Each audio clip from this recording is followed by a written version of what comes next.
going, I guess. Okay, go for Whoa, it. I can leave the meeting now if I want? Oh, that's tempting. All right. So, like I said, Hillsdale College, conservative education, this idea that there's a Western heritage, an American heritage that goes all the way back to ancient Greece. A lot of problematic stuff there. Not a lot of understanding about the margins of history, focus on the powerful as opposed to the powerless. So that's where I came out of college.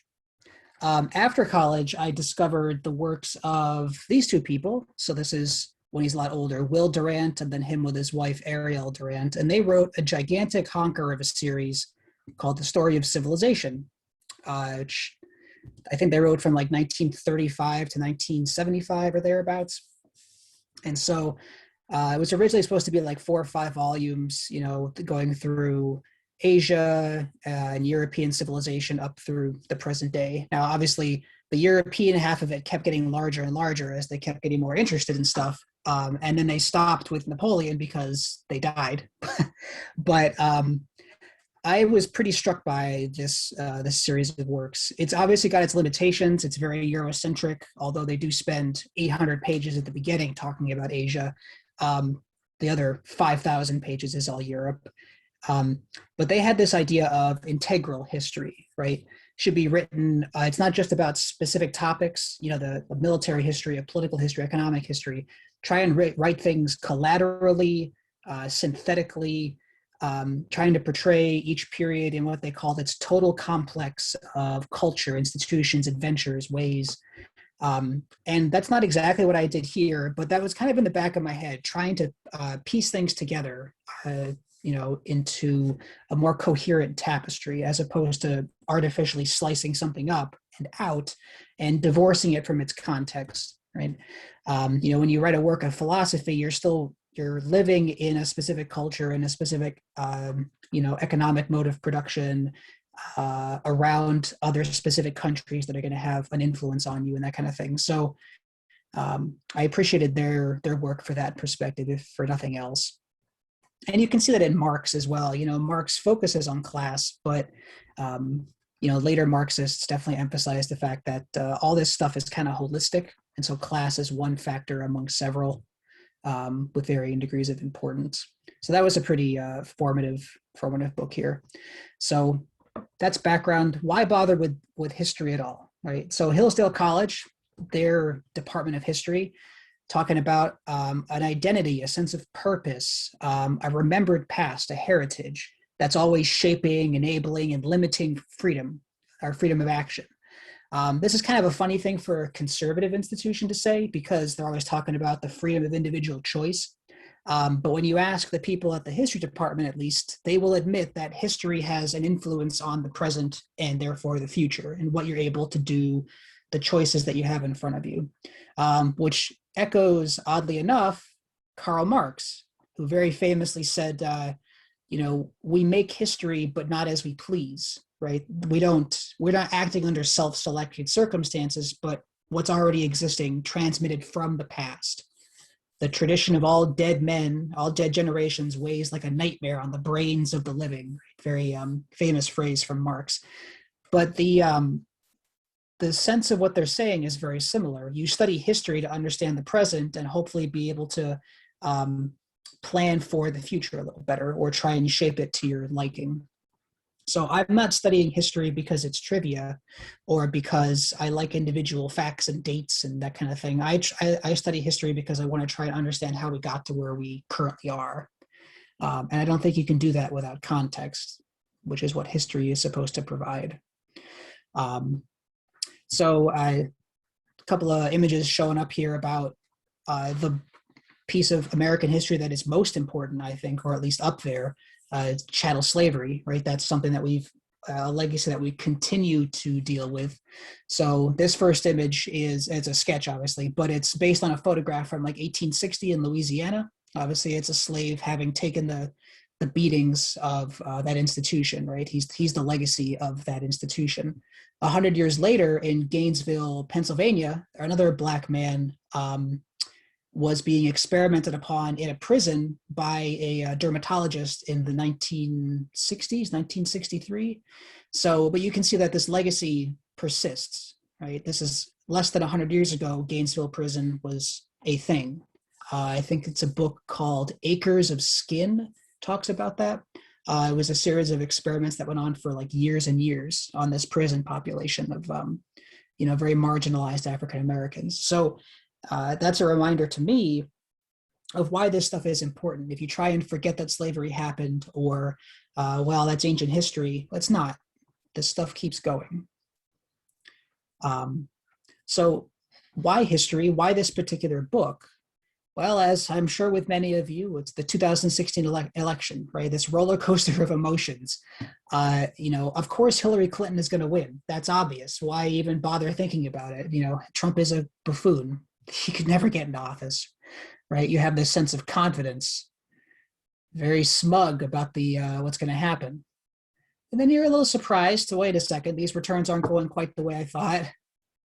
I'm pained at the realization that you're actually going to have this complete idiot as a president. And then you're just kind of disappointed in the whole thing, right?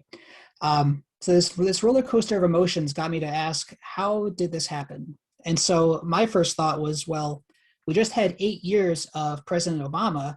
No one's really talking about him anymore. Maybe there's something there that can help answer that initial question. How did we get to 2016?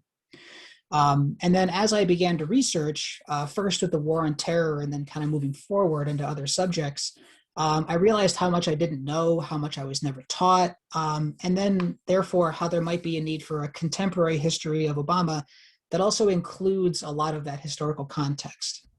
So it's not just, it starts in 2008 with the election and it ends in 2016. The book kind of goes all over the place as far as where I thought the historical context needed to go in order to help you understand the current events. Okay. Now, writing contemporary history obviously has its own challenges. You have to understand your own personal bias, and I think be upfront about it. You're not writing about ancient Rome, which you can have your own biases there too, but they're usually not as strong or as obvious. Writing a contemporary history, obviously the partisanship is still very strong. And so you have to at least admit that, I think, before your audience will take you seriously. Try to read from multiple sources at various perspectives. I wasn't reading Rush Limbaugh. There's a limit to how much time and energy I have to devote to this stuff, but I was reading a lot of stuff that came from the administration, even the conservatives in the administration, like Defense Secretary Robert Gates, who was a Republican, trying to read those different viewpoints and understand where they're coming from, even if I ultimately disagree with it.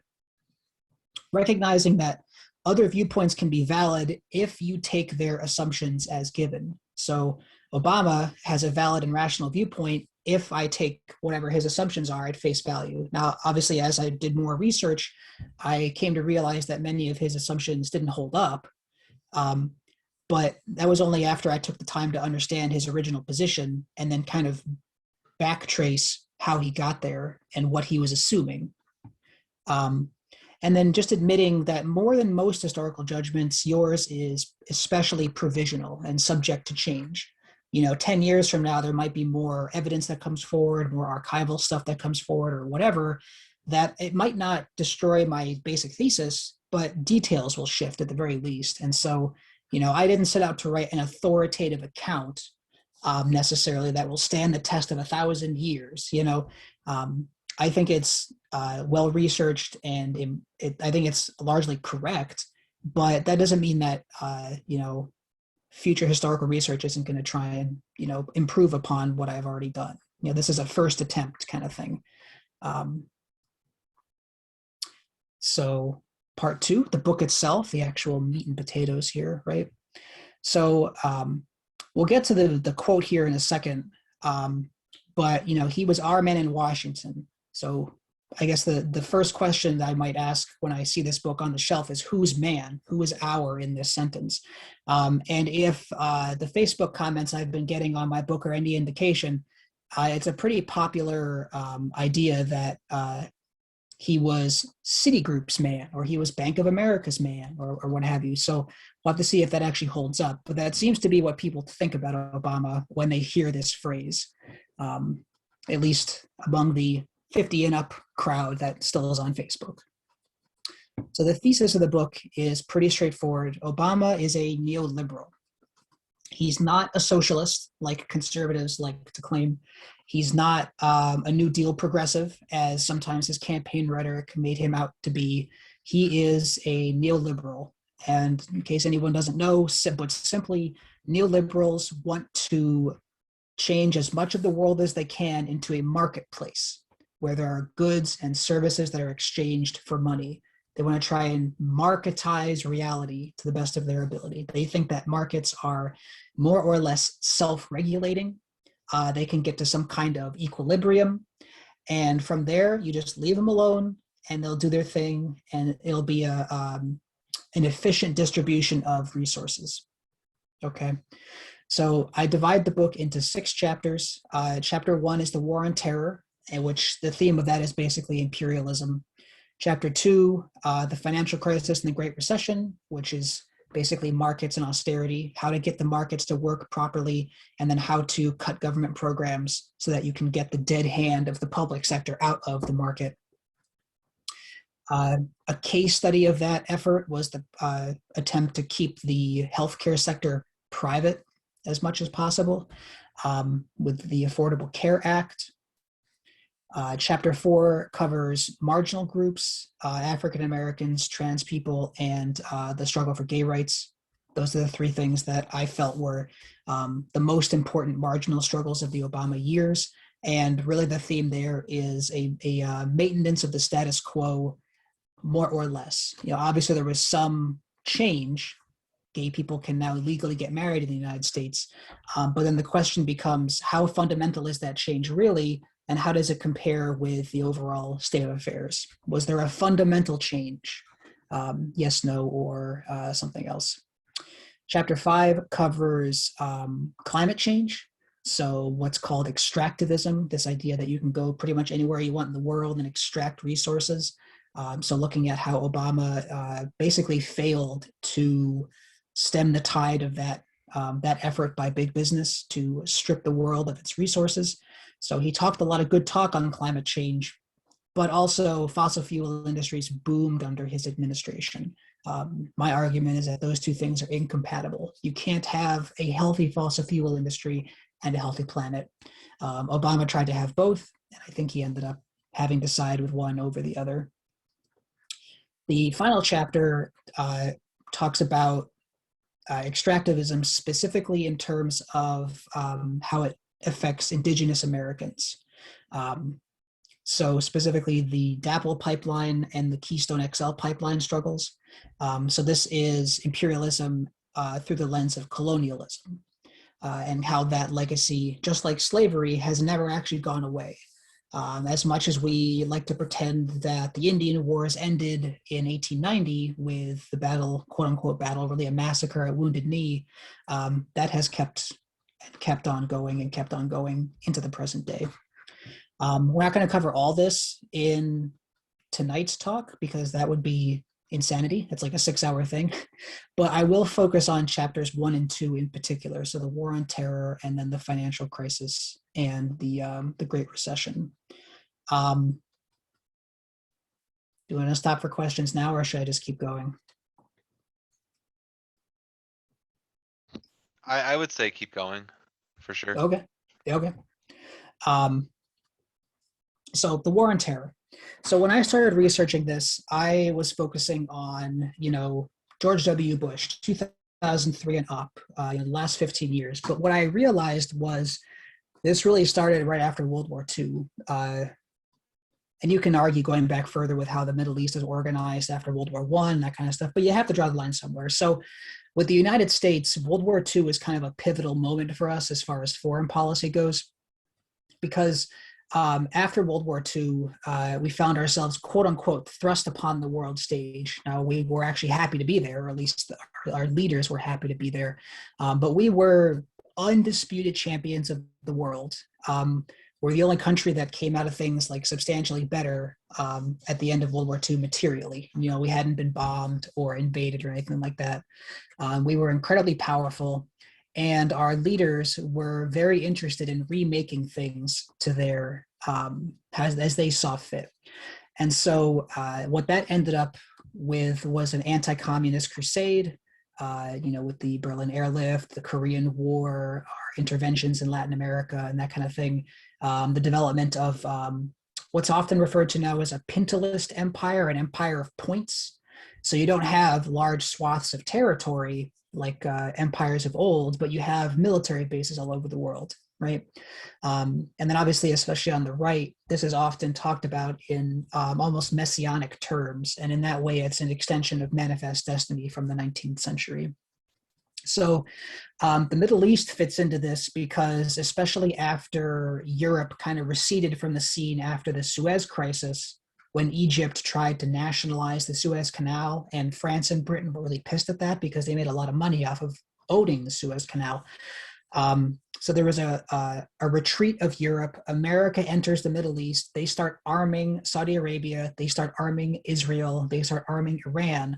They wanted these local proxies to push back against more socialist inclined countries like Egypt or Syria or Iraq, try and keep the Soviet Union out of the Middle East. Now, at the time, it wasn't because we needed any oil, but Europe did. Remember, Iran had been exploited by the United Kingdom for its oil. That's how you get British Petroleum, BP. That's the formation of that company. And so America came in the 1950s and 60s and said, okay, we'll be the ones to keep stability in the area. So that way Europe can continue to have its oil. As things developed, however, our system of alliances started to fall apart. So in the 70s, obviously, you had the Iranian Revolution more than anything else in 1979, and that toppled our most powerful, our staunchest ally in the region. And so this necessitated famed progressive Jimmy Carter to issue the Carter Doctrine, which basically established the Persian Gulf region as a personal fiefdom of the United States. Our national self-interest is directly tied to this part of the world. So if anyone tries to interfere with it, we have a right to go beat the crap out of you, basically. So looking directly at the Soviets when they said this. So this basically kind of got going with Jimmy Carter. And so the war for the greater Middle East, as far as America is directly involved, begins in 1980 with the establishment of the Carter Doctrine, and then Carter's attempt to free the American hostages from the Iranian students with Operation Eagle Claw. That's the first military action of our war for the greater Middle East as a direct participant. We've been arming people for decades, but now our troops are involved. Next, you have Reagan, and Reagan was the first guy to say terrorism is something we should fight. You have the PLO and these guys hijacking airplanes and doing all this other stuff. And so we have to fight against this. So he spent his 2 terms in office, basically just kind of mucking around. He sent a couple thousand Marines to Lebanon for a while, and he got himself involved in a civil war between Lebanese Christians and Muslims, and ended up pulling them out after there was a huge bomb that went off in Beirut and killed hundreds of U.S. Marines. It was like one of the most deadly attacks, that we've suffered since World War II. And so he pulled out in ignominy and disgrace. He also bombed Libya because he didn't like Gaddafi, and he thought Gaddafi was funding terrorists and stuff like that. So it was just kind of an embarrassment all around. There's also the Iran-Contra affair, where he was trying to trade Tomahawk cruise missiles, Tau missiles, for American hostages that were held by Iranian proxies. Very controversial. Some of that money ended up being funneled back to fund Nicaraguan death squads in South America. That's where you get the Contra part of Iran-Contra. But the main thing for the Middle East is that we were giving missiles to Iran, even as we were officially not trading with them. And then we were also doing the same thing with Iraq, because at this time, Iran and Iraq were fighting each other in what I believe is the bloodiest conventional war since World War II, the Iran-Iraq War. 8 years of just complete horror. So we were giving missiles to Iran, and we were sending communications equipment, spy information, intelligence reports, all this stuff to Iraq, and also encouraging our European allies like Italy and France to trade weapons to Saddam Hussein so that he could fight Iran. We didn't really want either of them to win necessarily. There was some disagreement among the Reaganites about who they thought should get the upper hand, but they were pretty happy that both sides were fighting. Um, so that was kind of a lot of chaos. The first Gulf War comes along under George H.W. Bush. So the Iran-Iraq War ends in a stalemate. Iraq, under Saddam Hussein, thinks that Kuwait is siphoning off its oil, which is probably true. And so Saddam Hussein decides to invade and conquer Kuwait, which is like this big on the map. And so the big problem with that is, from an American perspective, that gives Iraq a much larger percentage of the global oil supply. Because we can't have that. That disrupts the status quo, which is good for us. So we don't want that to happen. And so despite attempts by France and I forget the other country, but there were, I think, Russia. So there were attempts made to try and broker a negotiated peace and just get the Iraqis out. But America was pretty gung-ho about going in. So we went in, we wiped the floor with the Iraqi military, which is all very impressive and pyrotechnic. And, it kind of got our military out of the malaise of Vietnam. People were kind of skittish about doing ground operations after the fiasco that was Vietnam. But, for conservatives, that's when we got our confidence back, right? We immediately lost it again when we pulled out of Somalia. But for a little while there, we were doing okay, it seemed. The big thing with the Gulf War, though, for the war on terror perspective, is that during the war, we set up military bases in Saudi Arabia with actual U.S. troops and planes and tanks and everything. And then after the war ended, we left them there. Now, that's important because Saudi Arabia is home to two of the most holy sites in Islam, Mecca and Medina.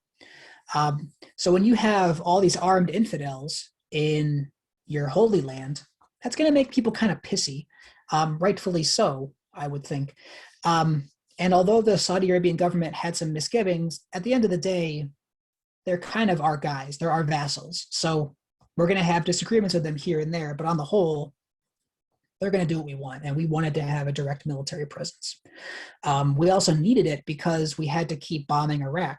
So even though the Gulf War ended in like 5 seconds, all throughout the 1990s, the Clinton administration was bombing and bombing and bombing and bombing.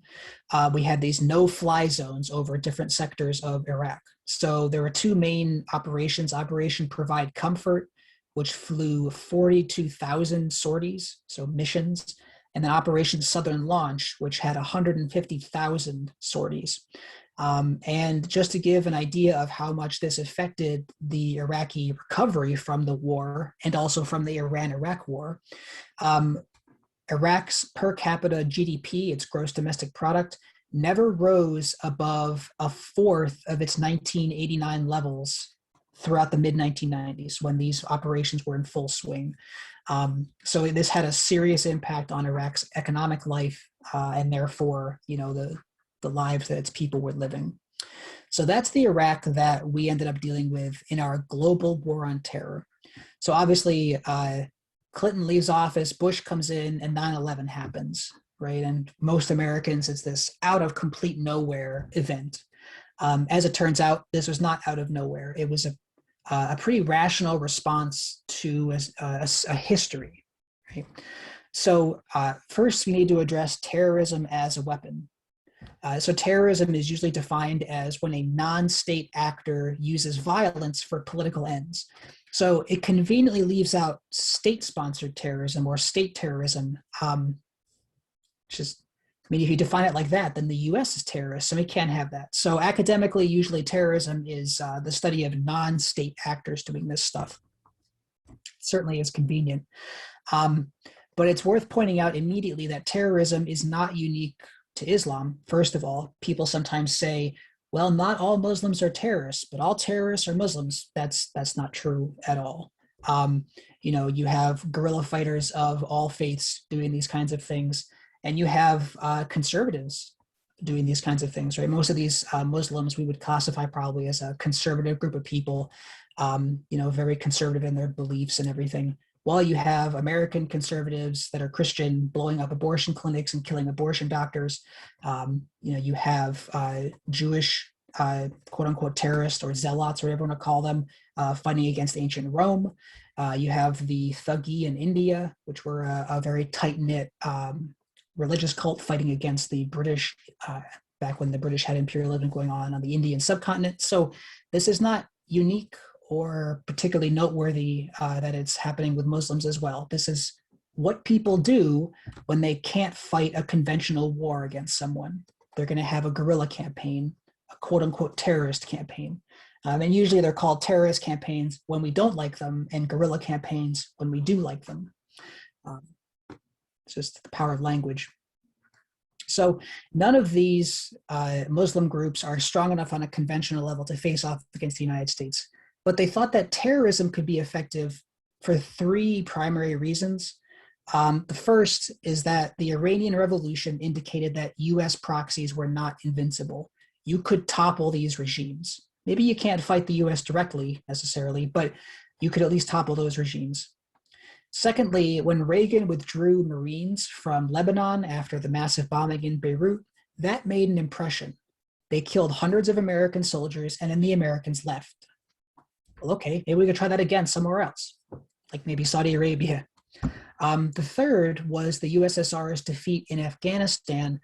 From many Muslims' perspective, that was the result of the Mujahideen, and not so much the arms that they were given by the United States, but their fighting prowess and their ardor that drove the infidel communists from Afghanistan. Well, if we can do that to one superpower and then they collapse 5 years later, maybe we can do that to the US. So they had reasons to be confident this might work. The immediate cause for a war, or casus belli, that Osama bin Laden cited, three things: military and political support to Israel, the military presence in Saudi Arabia, and then imperial aggression of the US and its proxies. They saw the US as the successor state to the British and to a lesser degree the French in the Middle East, interfering in local affairs, dominating local people. They need to stop doing that. The US government under Bush disregarded all of that history, all of those rationales, and just said, quote, like he literally said, they hate our freedom in a speech. Quote, they hate our freedom. That's why they're fighting us. It's about as simplistic as you can get. And indeed, Bush met the Muslim fatwa with a crusade of his own.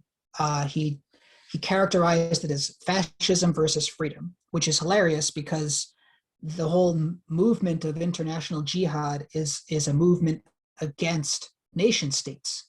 Osama bin Laden wanted to recreate the caliphate, which is beyond national borders and governs the whole of Islam, the whole ummah, the whole Muslim community. Fascism is a necessarily nationalist project. You have a nation with a people, and that's what's important. So the fact that Bush was categorizing them as fascistic just kind of shows his historical ignorance of what these people, where they were coming from. Right? During his global war on terror, he, despite his small government protestations, he increased domestic surveillance with the Patriot Act. He drastically increased the federal government, the size and scope, with the Department of Homeland Security, with ICE. ICE is only 20 years old. It's a really new institution with the TSA. Just a huge increase in the scope, the power, and the debt of the federal government. Now, all of that was to fight terrorism, but that actually meant in practice going into Afghanistan, bombing and invading a country that never actually attacked us. Because remember, Osama bin Laden wasn't an Afghan. He was a Saudi Arabian who had been kicked out of Saudi Arabia, went to Sudan, and then went to Afghanistan. And the United States was just like, hey, Afghanistan, we think this guy might have done it, so give him to us. And Afghanistan was like, no, do you have any proof? What's going on here? And the America was, we're bombing you now. So that was Afghanistan. That was the good war.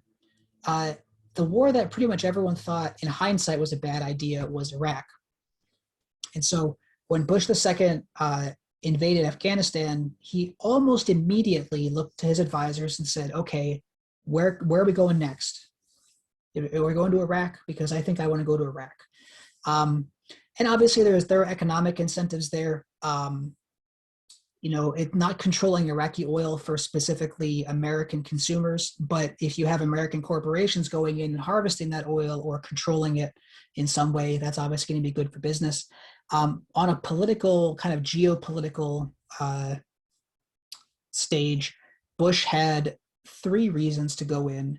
He was eager to prove the efficacy of his new Bush doctrine, this doctrine of preventative war. We can't let another attack happen. So we have to make sure anyone that's a threat to us, we're going to go and beat the shit out of them before they do anything to us. Two, he was eager to assert what he thought of as like the unique prerogative of the US to remove what we consider odious regimes.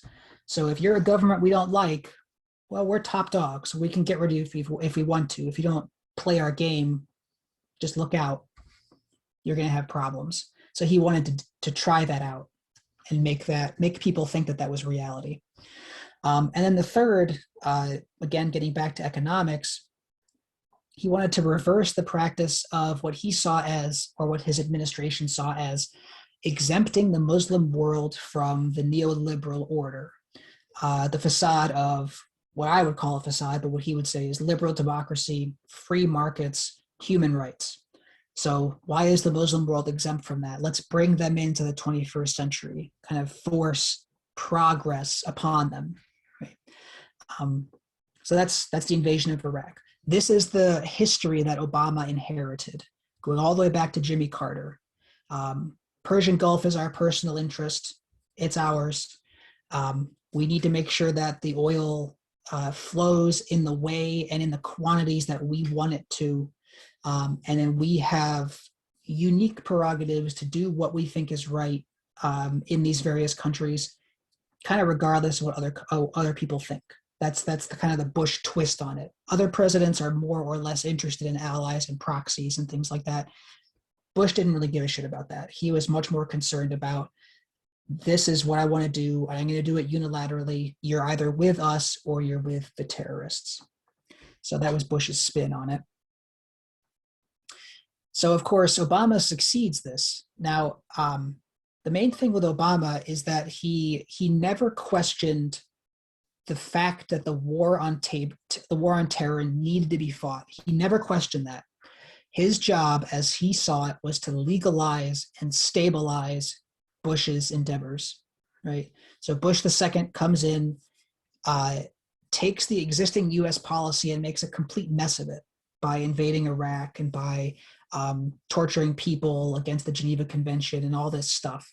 So Obama comes in and says, well, look, obviously America has a special place in the world where we're the top dog, but that doesn't mean that we shouldn't involve locals in our projects. That doesn't mean that we shouldn't go through allies like NATO. That doesn't mean that we should do this illegally. So let's try and rein in some of this ridiculousness and get a hold on this and do it properly. It's not about not doing it. It's about doing it properly.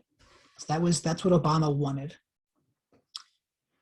So his first task was to stabilize Afghanistan, what he always thought of as the good war. And to that end, he ended up sending upwards, I think troop numbers ended up at over 100,000 by like 2010. And then they started going back down in 2011. But the whole idea was to get to some kind of stability. Now, what that stability actually meant is kind of murky. But that's what he wanted to do. In pulling back from some of Bush's ridiculousness, he also had to try and find a replacement for on-the-ground troops. And so he expanded the existing drone program. And this is the most well-known aspect of his efforts. But he also expanded mostly special operations efforts in Africa, and then legalized and maintained domestic surveillance efforts. So that's what he did. So, like I said, in Afghanistan, upwards of 100,000 guys, achieving a modicum of stability, but to what end? We're still there. Drone warfare. Pakistan was kind of an uneasy, unreliable ally. Terrorists are often hard to find. So how can we deal with them without sending troops to every country in the universe in large numbers? Well, we have drones. That's a ready-made solution. Although, as it turns out, the vast majority of people that we kill with drones are not the intended targets. So he's got a lot of blood on his hands there. And even as he tried to stabilize things that had gone wrong under Bush, he still had to, these problems wouldn't go away. So ISIS is the most obvious example. So, we pull out of Iraq more or less in 2011, which was something that Bush had agreed to, and that Obama was like, okay, we can do that. Now, Iraq had this crazy idea that because they were a sovereign country, any U.S. troops stationed in Iraq had to be subject to Iraqi justice, which is weird. I know. I don't know why you'd want that. But that was an intractable problem. The Iraqis wanted the U.S. to be subject to their jurisdiction, and the U.S. was like, no, just absolutely flat out no. So that's why a residual force was not left in Iraq. Now, how much a residual force would have stopped the rise of ISIS is debatable, and I don't think it would have made that big of a difference. But the fact remains, Iraq had basically no U.S. troops in the country when ISIS came onto the scene in 2014. And as it also turns out, political infighting and partisanship and corruption, bribery, and fraud had weakened the Iraqi army to a significant degree. So ISIS made considerable gains, capturing Mosul in June. Big deal. That's one of the biggest cities in Iraq. By September, the U.S. was responding with airstrikes. In October, that became Operation Inherent Resolve. So already we're out of Iraq and then we're back in to one degree or another. Once you go to these places, it's hard to extricate yourself from them. Africa is where kind of the biggest question mark is, because so much of this stuff is special operations, spec ops. So it's not very well reported. But what is very clear is that under Obama, operations by AFRICOM, the African Command, that part of the US military that handles the continent, drastically increased. So comparing the number of operations that are at least known in 2008 compared to 2013, there's more than a 200% increase in the number of missions these guys are engaging in. And a lot of that is low intensity, small number of people. They're going on these small missions. They're not large scale, which is kind of why they're hard to keep track of, and kind of why they're so worrying. The most destructive part of Obama's Africa policy was in Libya and Mali. So Libya, obviously, until very recently, was run by Gaddafi. At some point, there was beginnings of a civil war or some kind of protest. And America decided that we would support the anti-Gaddafi rebels with airstrikes. It seemed to us, it seemed to Obama's administration, that Gaddafi was cracking down really hard on these dissenters. Gaddafi said they were Al-Qaeda members, for whatever that's worth. But the US and its allies disagreed, pummeled the country with airstrikes. Gaddafi fell from power. Great, we can go home. Everything's all hunky-dory. Unfortunately not. So Libya itself dissolved into civil war. That's still kind of simmering. But the neighboring country of Mali ended up descending into civil war as well, because all these guys that had been employed by Gaddafi went home to Mali and ended up stirring up trouble there, because they were all armed, pretty well trained, and didn't know what else to do with their time. So they went back to Mali and started raising hell there. Now all of a sudden that country is in the middle of a civil war. So in trying to quote unquote protect Libyan civilians, however legitimate that may or may not have been, ended up causing the collapse of two countries, not just one.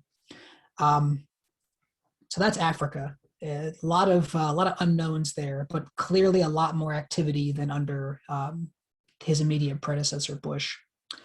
And then lastly, the war at home. It's worth pointing out Obama's defense budgets, although they decreased during his first term, they increased again during his second, pretty substantially. So, one way or another, you can't get around this. He signed bills into law that extended provisions of the Patriot Act that were set to expire. After the 2013 Edward Snowden leaks, Congress let some of the Patriot Act stuff expire in like 2014, 2015. And then Obama signed the USA Freedom Act of 2015, which put in place a lot of the stuff that had just expired. So he's not letting this stuff go. But from his perspective, at least he's legalizing a lot of it. A lot of the stuff done under Bush, it really wasn't clear if it was legal or not. So Obama was very intent on making sure that Congress had just enough involvement to legalize it so that it wasn't a problem anymore from his perspective. And then also after Snowden's leaks, the Obama administration really cracked down on leakers, really like no administration before it had done. So there were 7 individual charges filed under Obama's 8 years in office, which is double the combined total between Eisenhower and Bush II. Part of that increase in prosecutions was due to congressional pressure. Part of it was because technology, although it made bulk leaks a lot easier, it also made tracking down leakers easier as well. So they had a little bit more to go on. So it's kind of a combination of Obama wanted to do it, and he also had the ability to. Obviously, people like Nixon would have loved to track down leakers if they could have, but didn't have the technology to do so. But Obama did, and very much took advantage of it. Just an example of the use of force authorization the Pentagon used in 2013. It might have changed since then. They don't really tell us about this. This was from, I think, a leaked report from that time. So, but you can see all these acronyms and stuff are kind of gobbledygook, but essentially it goes from you get the information, you go to these individual task force, which go up to the Geographic Combatant Command, GCC, which then goes up to the actual administration, the Joint Chief, the Secretary of Defense, the main principals like the Secretary of State and all those people in the cabinet. And then final decision rests with the President of the United States as far as, to strike or not to strike. Now, the president, he's the one that authorizes like a campaign against a target, basically. So he's the one that says, let's go after this guy. The actual strike order, at least according to this slide, has to be unanimous among all the parties involved. So again, because this stuff is secret, they don't like to talk about it. It's always hard to understand to what extent they're following their own protocols. Obama was pretty proud of the fact that there was a degree of at least internal transparency in the executive branch about how these attacks were greenlit.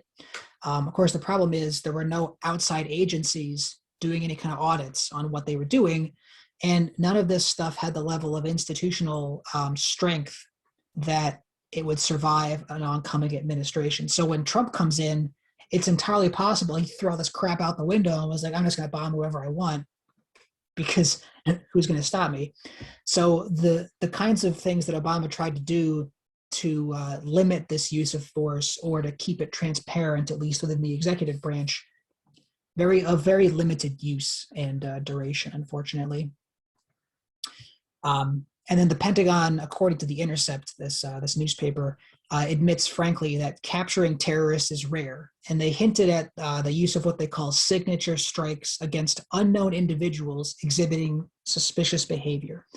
So you can see at the bottom left here, they have HUMINT and SIGINT. So HUMINT is human intelligence, local people that tell us things.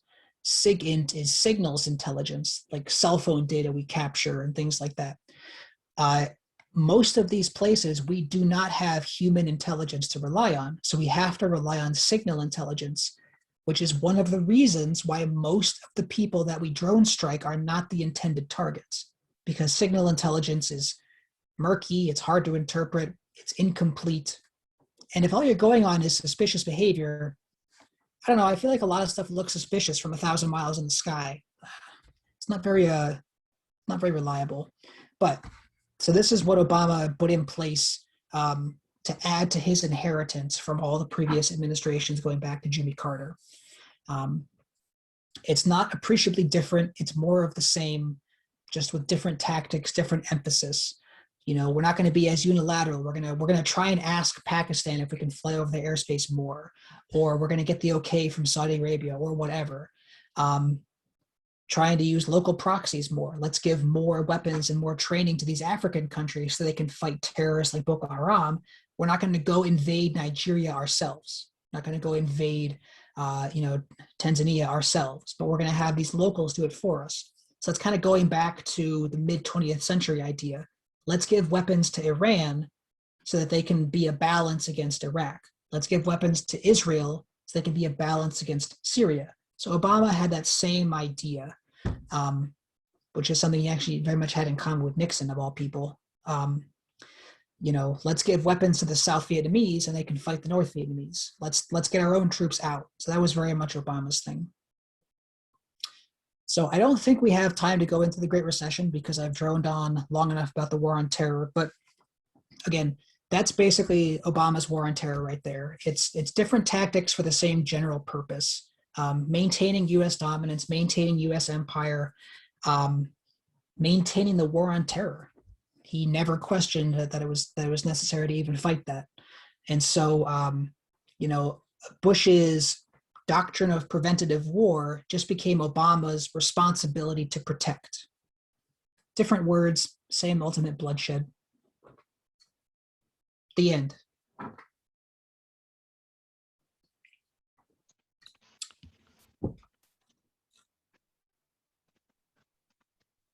So stunned silence. indeed, thank you Thank so you. much for that. I do kind of have a personal question. Is like, what really stood out the most when you were researching this? Like the war on terror specifically? Yes. What stood out the most? That's a good question. I think really what stood out the most to me was how consistent things were from administration to administration. So much of contemporary U.S. political reporting and journalism, it goes from staunch conservative Bush to radical socialist Obama, or complete failure and peacenik Jimmy Carter to big dick cowboy Ronald Reagan. And that's just not true. It's just not true. Jimmy Carter was more about human rights, signing the Helsinki Accords or whatever. But at the end of the day, he was still going to Iran, toasting the Shah as this pillar of the region, this brutal dictator.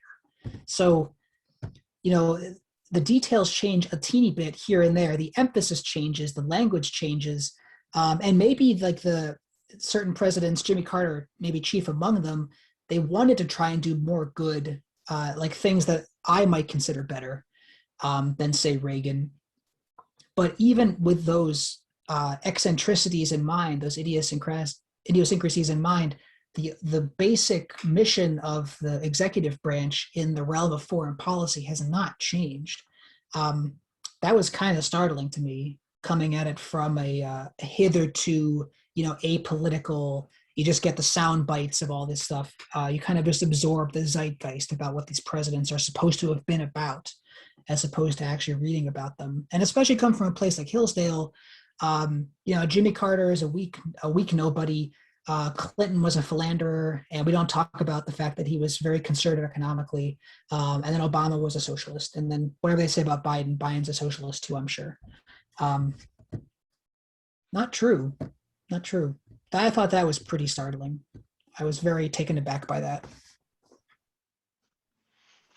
I think they've graduated to calling him a communist now. It's Whoa, not a he's socialist anymore. Yeah. Personal growth on his part. Good for him. Great. Hey, I had a question about the Obama war on terror and war in the Middle East. I'm from France, and in France, I think it's pretty much understood and accepted, even amongst non-leftist circles, even amongst liberal circles, that the U.S. is in the Middle East to get oil, right? That's probably oversimplified, but there's also this notion that under the Obama years, what you mentioned, the extractivism, especially domestically, went way up with the shale boom and with a lot of the oil production increase. And that leads a lot of people, myself included, to maybe a little bit oversimplify things and assume that this oil boom domestically was there to replace the need for wars in the Middle East. What are your thoughts on that? Is that maybe too simplistic? Is there more going on there in terms of the foreign policy of Obama being involved in the Middle East? Or are those things just not really related in your mind? Yeah, no, that's excellent. They are definitely related. I do talk about that in the book. So one of the critiques of U.S. foreign policy for a long, long time has been, especially in the realm of the war on terror, like, hey, why are we giving so much money to Saudi Arabia? Well, then the ones that fund all these terrorists, and this Wahhabi sect of Islam, spreading a very narrow-minded version of Islam in places like the Philippines or Indonesia or wherever else. So they have these private schools set up all over the world to teach this brand of Islam, and they get the money to do that from oil revenues. So that is something that Obama did recognize. And so from a national security perspective, ever since Carter, we've talked about energy independence. And it's taken us 40, 50 years, which is a lot longer than originally anticipated. But we have kind of done that in terms of oil. In the 70s, the majority of our oil was imported. Now that's not the case. I forget what the stats are now, but most of our oil, I believe, is domestic one way or the other. And from Obama's perspective, that definitely had the benefit of taking some of the money away from these terrorist organizations, and also making the Middle East much less geopolitically important. Yep. That ties into something I mentioned in the book, but don't go into a lot of detail on, which was Obama's pivot towards Asia. So especially in his second term, once he hoped at least that the Bush era mistakes had been kind of dealt with. Obviously, Iraq would flare back up in 2014. But 2012 and forward, Obama was very keen on shifting American foreign policy emphasis away from the morass of the Middle East and towards mostly China, but also, Russia and Asia in general, as where the next big showdown was going to be. Now, that's actually a difference between Obama and Biden, between their administration so far. So Obama was still very much trying to emphasize cooperation between the U.S. and China, because he's a smart guy. Even if I disagree with him, people don't if you're smart, you probably shouldn't want a war with China. That would be disastrous for all parties involved.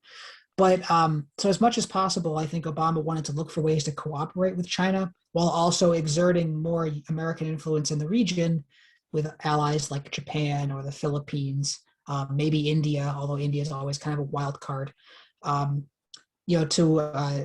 cooperate with China, but still kind of box them in. And so under Biden, the rhetoric has gotten much more heated. He talks about China as specifically an authoritarian country.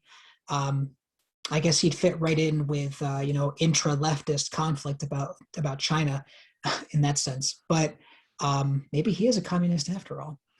But Biden is much more bellicose in that way than Obama was, and in that way, he's actually much more in line with Trump. Funnily enough, as much as he painted himself as different, his rhetoric is very similar to Trump's towards China. So the domestic fossil fuel boom definitely ties into our geopolitical objectives in that sense. Yep, because if we can pump more domestically, don't have to rely on the Middle East as much, and we can turn our attention to where it really matters, which is China.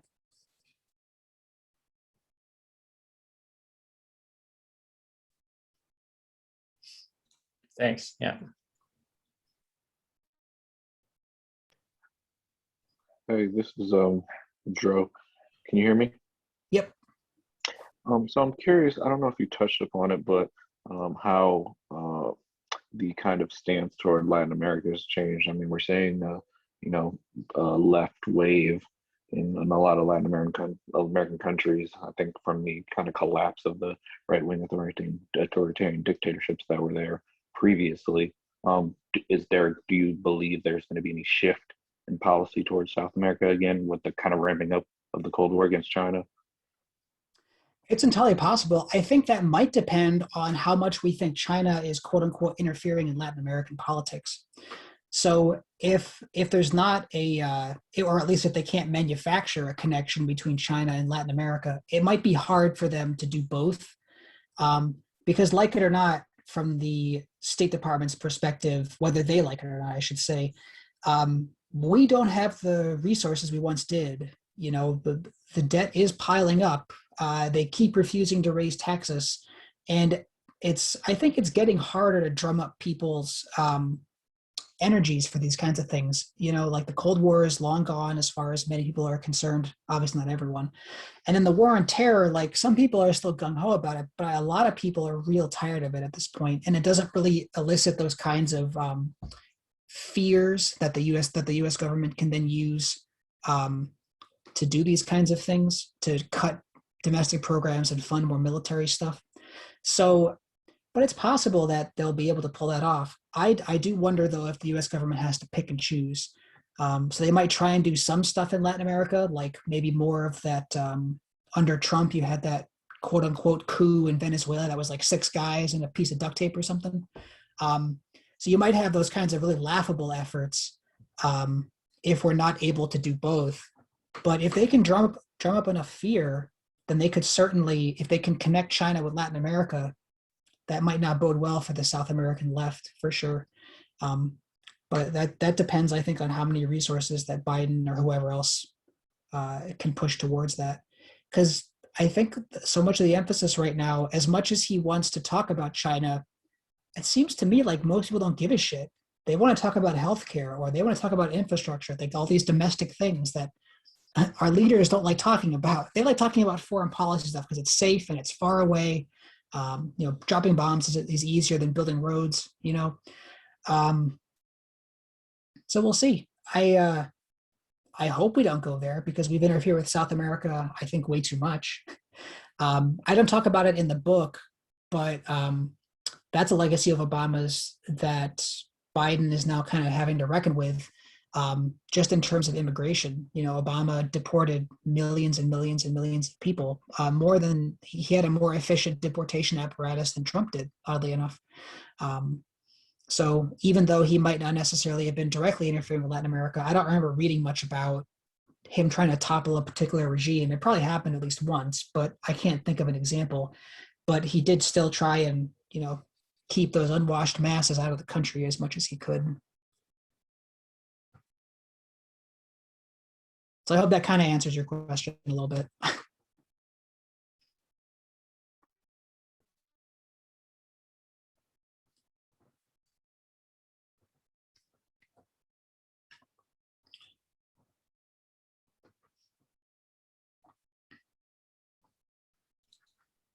I was going to bounce off of what you said about Latin America and China. And I mean, there's the recent coup in Bolivia, right? There hasn't been a connection to China, but certainly I was reading fairly recently, that there's this whole thing about China wanting to do a second Panama Canal in Costa Rica or something. At some point there was talk of that, so that, you know, that could be an excuse. There's Peru right now, right, with the contested election. Yep. Yeah, it could just be it could just be anything, and there's enough uprisings in Latin America right now that something could be found, I think.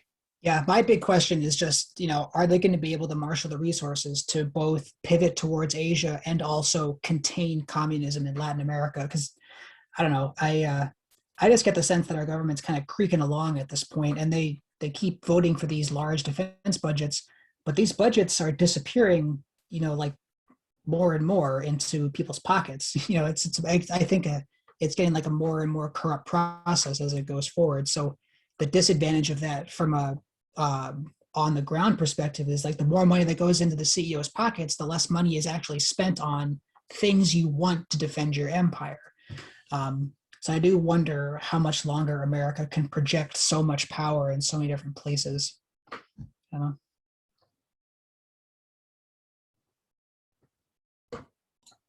Yeah, great point. The grifters of the U.S. military. I hadn't thought about that. Yeah, well, I was listening to a talk by Michael Parenti, who I like, although I've never actually read any of his books. I should probably do that. But he was mentioning that one of the functions of the capitalist state is to defend the state from the capitalist.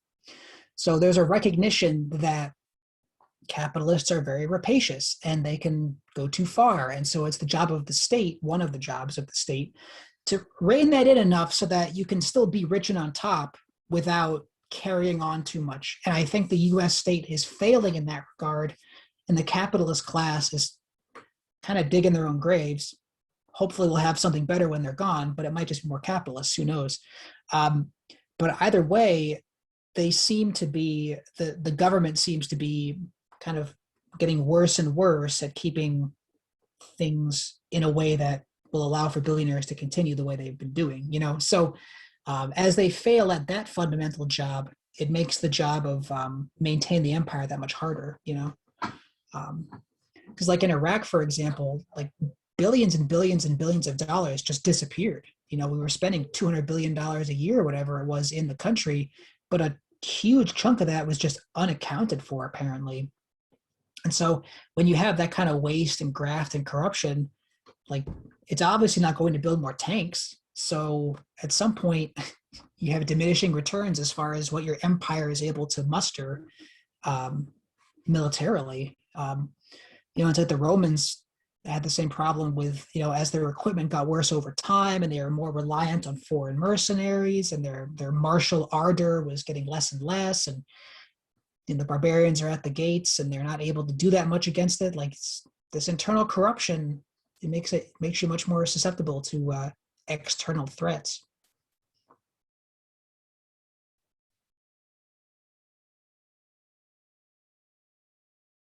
Oh, I have a question for Marco actually. So you're from France. How much do you guys talk about your own like ongoing colonial legacy? Because like in Mali, for instance, the French actually sent in troops to help deal with that civil war in like 2014, 2015. Like, do you guys talk about that there or like keep up with that kind of stuff? Is it more like hush hush?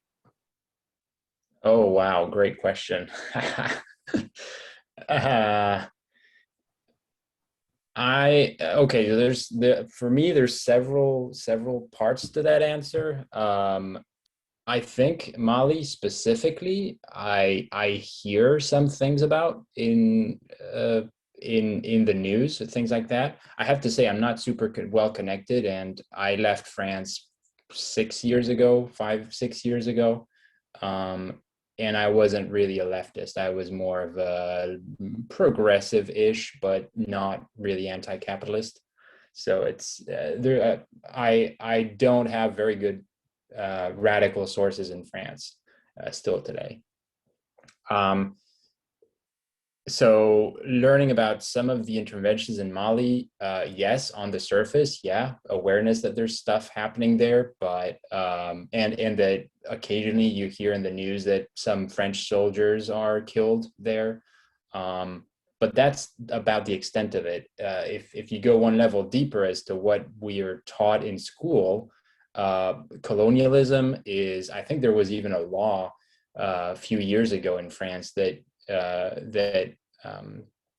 mandated that colonialism, the French history of colonialism, be taught in a positive light, which I only learned about literally days ago. I was like, holy shit! I had no idea that was a thing. That's one aspect of it. The other aspect of it is the history of intervention in Africa, the legacy of colonialism, of heavy French presence in the in Mali and many other what's called France-Afrique, the French-speaking parts of Africa. The heavy control over the economies, over the currency, right? The Central African franc, this CFA franc, is the currency there, and it's still controlled to a very large degree by France. I never learned about that in the press or in any kind of newspapers. Like I can't even remember how I learned about these things, but no, you don't learn about these things. You don't learn about really the Middle East involvement either. And I come from, a fairly leftist family, but still these things are not very widely understood.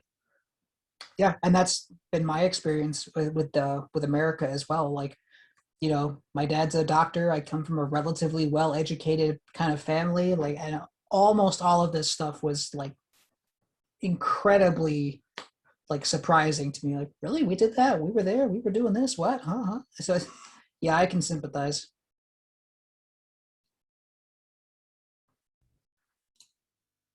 Yeah, we do learn about Algeria and Indochina, so Vietnam. It's hard to miss those because you guys lost, right? Right. Yeah. And I did get, I guess, a little bit of nuance on those from my history teachers in school, but yeah, that's about it. Yeah.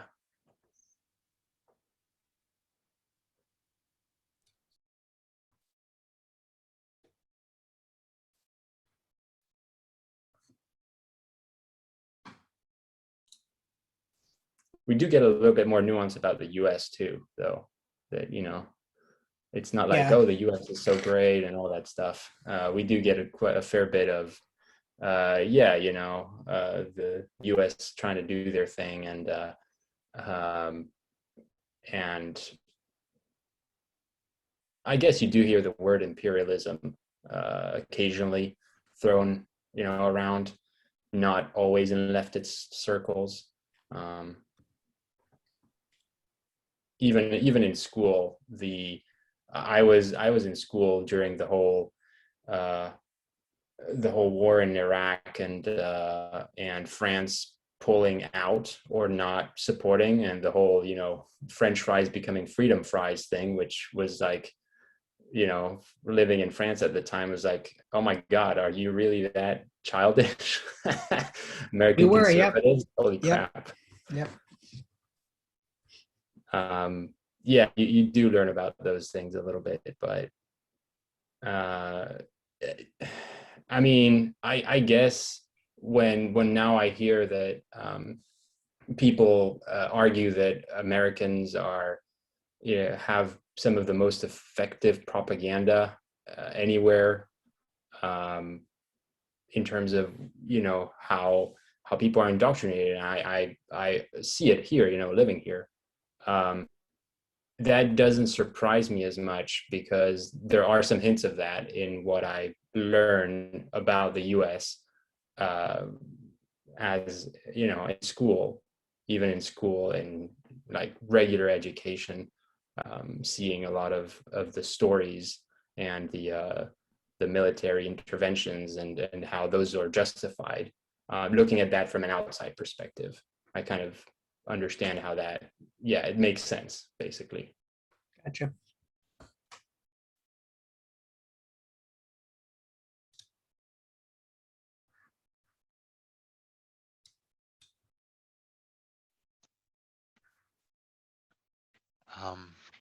If anyone else has any questions, do feel free to ask.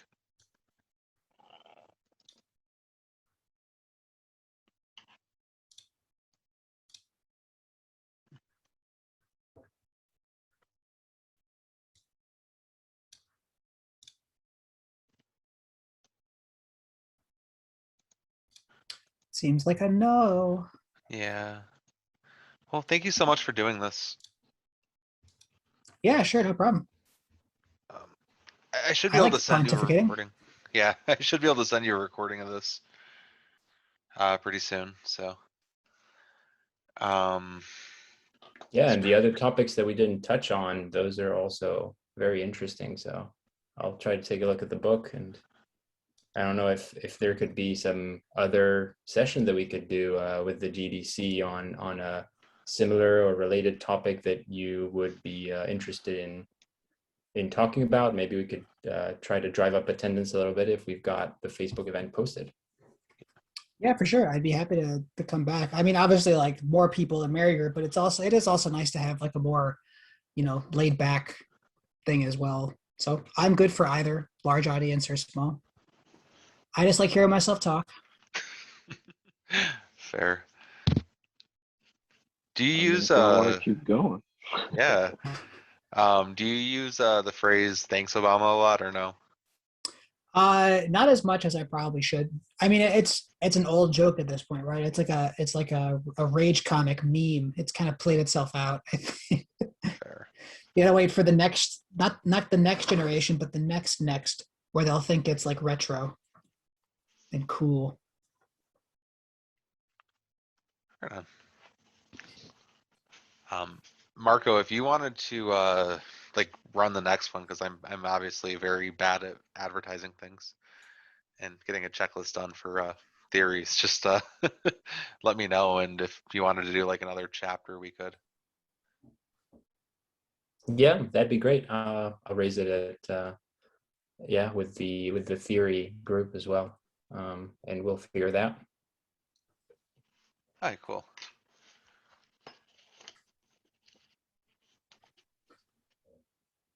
Well, I mean, if y'all want to end the recording and just chat off the record.